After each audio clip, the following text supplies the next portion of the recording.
friends, welcome to daily special cooking channel. இந்த வீடியோல நாம chicken பிரியாணியும் chicken 65யும் எப்படி செய்யறதுன்னு தான் பார்க்க போறோம். என்னோட previous வீடியோஸ்ல பாத்தீங்கன்னா நான் டைரக்ட்டா கடைக்கே போய் எப்படி பிரியாணி செய்றாங்க, அப்புறம் chicken 65 கடைக்கு போய் எப்படி செய்றாங்கன்னு பார்த்து கத்துக்கிட்டேன். சோ இப்போ நாம அத வீட்ல செஞ்சு பார்க்க போறோம். ஃபர்ஸ்ட் பிரியாணி செய்யறதுக்காக ஒரு பெரிய பாத்திரத்துல தேவையான அளவு எண்ணெய் சேர்த்துட்டு ஒரு 2 ஸ்பூன் நெய் ஆட் பண்ணிக்கோங்க. இது நல்லா காஞ்சதுமே 2 கிராம்பு 2 ஏலக்காய் ஒரு சின்ன துண்டு பட்டை ஃபர்ஸ்ட் இது மூணுமே நல்லா வறுபடணும். இது நல்லா வறுபட்ட உடனே இதுல நீள நீளமா கட் பண்ணி வச்சிருக்க பெரிய வெங்காயம் 2 பெரிய வெங்காயம் எடுத்துட்டேன். ஒரு 4 பச்சை மிளகாய். ஃபர்ஸ்ட் மெயினா பிரியாணிக்கு நல்ல வெங்காயம் வந்து வதங்கிரணும். நல்ல கோல்டன் கலர் வர வரைக்கும் நல்லா வதக்கிட்டு தான் மீதி இன்கிரிடியன்ட்ஸ் நம்ம ஆட் பண்ணனும். பாருங்க வெங்காயம் நல்லா வதங்கிருச்சு. இதுல வந்து சின்ன வெங்காயம் பேஸ்ட் இது வந்து ஒரு 2 ஸ்பூன் அளவுக்கு ஆட் பண்ணிக்கோங்க. இப்போ இது எல்லாமே சேர்த்துட்டு சின்ன வெங்காயத்தோட பச்சை வாசனை போற வரைக்கும் வதக்கிக்கோங்க. இந்த பச்சை வாசனை போனதுக்கு அப்புறமா நம்ம இஞ்சி பூண்டு பேஸ்ட் ஆட் பண்ணிக்கலாம். இதுல நான் வந்து 2 ஸ்பூன் அளவுக்கு இஞ்சி பூண்டு பேஸ்ட் ஆட் பண்ணிக்கிறேன். இது எல்லாமே பாத்தீங்கன்னா வீட்லயே ப்ரிப்பேர் பண்ணதுதான். இஞ்சி பூண்டு பேஸ்ட் இந்த சின்ன வெங்காயம் பேஸ்ட் எல்லாமே. இஞ்சி பூண்டு சேர்த்த உடனே டக்குன்னு அது கீழே அடிப்பிடிச்சிரும். அதை அடிப்பிடிக்காத மாதிரி கிளறி விட்டுக்கிட்டே இருக்கணும். நம்ம இப்போ இதுல இந்த பிரியாணிக்கு தேவையான அளவுக்கு கல்லுப்பு சேர்த்துக்கிறேன்.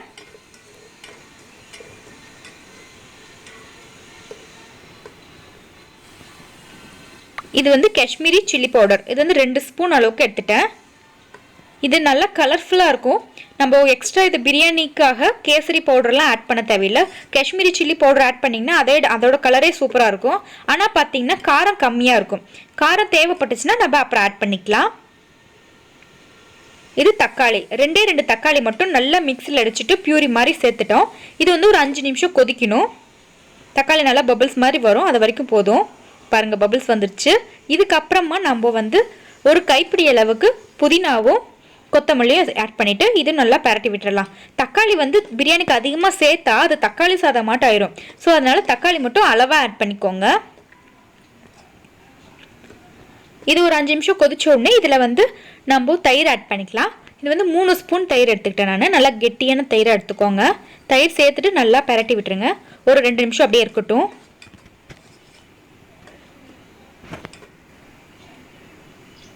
இப்போ இதுல நம்ம சிக்கன் ஆட் பண்ணிக்கலாம்.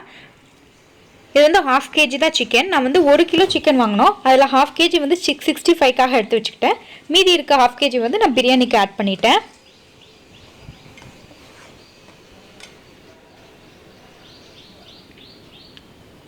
சிக்கன் சேர்த்துட்டு இப்போ நம்ம ஒரு பரட்டிட்டு தண்ணி ஆட் பண்ணிக்கலாம். நான் வந்து 3 கிளாஸ் தான் தண்ணி எடுத்துக்க போகிறேன். ஏன்னா சீரக சம்பா அரிசி தான் யூஸ் பண்ண போகிறோம். அதுக்கு வந்து 1 டம்ளர் அரிசிக்கு 1 டம்ளர் தண்ணி மட்டும் போதுமா இருக்கும். இந்த தண்ணியிலேயே சிக்கனும் நல்லா வெந்துடும். இதை நம்ம வந்து 10 நிமிஷம் மூடி வச்சிடலாம். ஒரு 10 நிமிஷம் கழிச்சுட்டு இதை ஓப்பன் பண்ணி பார்த்துட்டு இதில் வந்து நான் இந்த பவுடர் இது வந்து கிராம்பு பட்டை ஏலக்காய் இதை 3ஐயும் அரைச்சி வச்சுருக்கேன். அது வந்து ஒரு ஸ்பூன் கிட்ட ஆட் பண்ணிட்டேன். வறுக்கெல்லாம் இல்லை, பச்சையாகவே அரைச்சிட்டு அதை வந்து ஒரு ஸ்பூன் ஆட் பண்ணிட்டேன். அப்புறமா கொஞ்சமா ஒரு 1/2 லெமன் போதும்.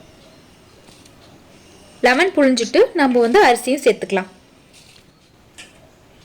அரிசி சேர்த்துட்டு நல்லா ஒரு மிக்ஸ் பண்ணி விட்டுருங்க. ஏன்னா அந்த மசாலா எல்லாமே நல்லா அரிசியில் பிடிக்கிற மாதிரி. இது வந்து நம்ம மூடி வச்சிடலாம். ஒரு 10 நிமிஷம் தான். கரெக்டாக அப்பப்போ கிளறி விட்டுக்கிட்டே இருக்கணும். இல்லைன்னா டக்குன்னு அடிப்பிடிச்சாலும் அடிப்பிடிச்சிரும். பாருங்க இது கொஞ்சமா தண்ணி இன்னும் இருக்கு. இன்னொரு 5 நிமிஷத்துக்கு கொதிக்கட்டும். லைட்டாக தண்ணி சுண்டுட்டோம். அதுக்கப்புறமா நம்ம தம்ல வச்சிடலாம். பாருங்கள் அரிசி நல்லா சுண்டிருச்சு, தண்ணி நல்லா சுண்டிருச்சு. இப்போ வந்து நம்ம வந்து தம்ல வச்சிடலாம். அதுக்காக இதை ஒரு ஈர துணியை வந்து ஒரு பிளேட்ல மேலே மூடி வச்சுட்டு அதுக்கு மேலே வந்து வெயிட்டுக்காக ஒரு பாத்திரத்தில் தண்ணி அடுப்பை வந்து சிம்ல வச்சிடணும். அடுப்பை வந்து ஹை ஃப்ளேமில் வச்சிடாதீங்க. அடுப்பில் வந்து ரொம்ப சிம் இருக்குல்லையா அதில் வச்சிருங்க. அவ்வளோதான். ஒரு 10 நிமிஷம் கழிச்சு நான் ஓப்பன் பண்ணி பார்த்துட்டேன். நம்மளோட பிரியாணி ரொம்ப வாசனையாக இருக்குங்க. சூப்பராக ரெடி ஆயிடுச்சு. இப்போ நம்ம சிக்கன் 65 எப்படி செய்யறதுன்னு பார்த்துடலாம். இப்போ சில்லி சிக்கன் செய்யறதுக்காக ஒரு பாத்திரத்தில் பிளெயின் கார்ன்ஃப்ளவர் 2 ஸ்பூன் எடுத்துட்டு அப்புறம் மிக்ஸ்டு கார்ன்ஃப்ளவர் இருக்கும் பார்த்தீங்களா, அது வந்து 1 ஸ்பூன் எடுத்துக்கிட்டேன். இது கூட காஷ்மீரி சில்லி பவுடர் 1 ஸ்பூன் எடுத்துட்டு 1 ஸ்பூன் இஞ்சி பூண்டு பேஸ்ட்டு, ஒரு 1/4 ஸ்பூன் அளவுக்கு உப்பு. இதில் ஒரு முட்டை, இது 1/2 kgக்கு ஒரு முட்டை வந்து கொஞ்சம் ஜாஸ்தி தான். இதில் வந்து ஒரு 1/2 லெமன். நம்ம வந்து 1 கிலோவுக்கு ஒரு முட்டை எடுத்துக்கலாம். பட் இது வந்து இன்னொரு முட்டை மீதி வச்சுருந்தா அது வேஸ்ட் ஆயிரும்னு சொல்லிட்டு ஒரு முட்டையை ஆட் பண்ணிட்டேன். இது நல்லா வந்து கொல கொலன்னு இந்த மாதிரி மிக்ஸ் பண்ணிக்கோங்க. பாருங்கள், இந்த மாதிரி இருக்கணும். இதில் நம்ம சிக்கன் பீசஸை ஆட் பண்ணிடலாம். இதை ஆட் பண்ணிவிட்டு நான் வந்து ரொம்ப நேரம் மேரினேட்லாம் பண்ணி வைக்கல, ஒரு 10 நிமிஷம் அவ்வளோதான். நல்லா கைவிட்டு நல்லா பெசரிக்கோங்க.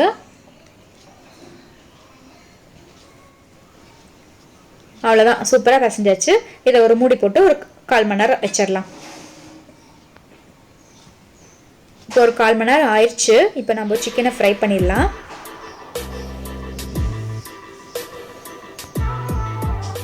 ஒரு ஃப்ரையிங் பேனில் தேவையான அளவு ஆயில் சேர்த்துக்கோங்க. நல்லா டீப் ஃப்ரை பண்ணணும் இல்லையா, அதுக்காக கொஞ்சம் ஜாஸ்தியாகவே எண்ணெய் சேர்த்துக்கலாம். இது நல்லா காஞ்சதுமே நம்மளோட சிக்கன் பீசஸை இதை ஒன்று ஒன்றா ஆட் பண்ணி பொரிச்சு எடுத்துடலாம். சிக்கன் நம்ம எப்போவுமே போட்டோன்னே திருப்பிடக்கூடாது. ஒரு 2 நிமிஷம் அதை ஒரு சைடு நல்லா பொரியட்டும், அதுக்கப்புறமா தான் நம்ம திருப்பணும். இது 2 சைடுமே நல்லா பொரிஞ்சதுக்கப்புறம் நம்ம எடுத்துடலாம். இது வந்து ஒரு 5லேருந்து 10 நிமிஷத்துக்குள்ளார தான் ஆகும். அவ்வளோதான், பாருங்கள், 2 பக்கமே நல்லா பொரிஞ்சு இந்த ஆயிலோட சலசலப்புனா நின்னோடனே நம்ம வந்து எடுத்துடலாம். அவ்வளோதான், ரொம்பவே கிறிஸ்பி சூப்பரான சில்லி சிக்கனும் சிக்கன் 65, நம்ம சில்லி சிக்கன் சொல்லலாம், சிக்கன் 65 நம்ம சொல்கிறோம், கபாப் சொல்கிறோம்.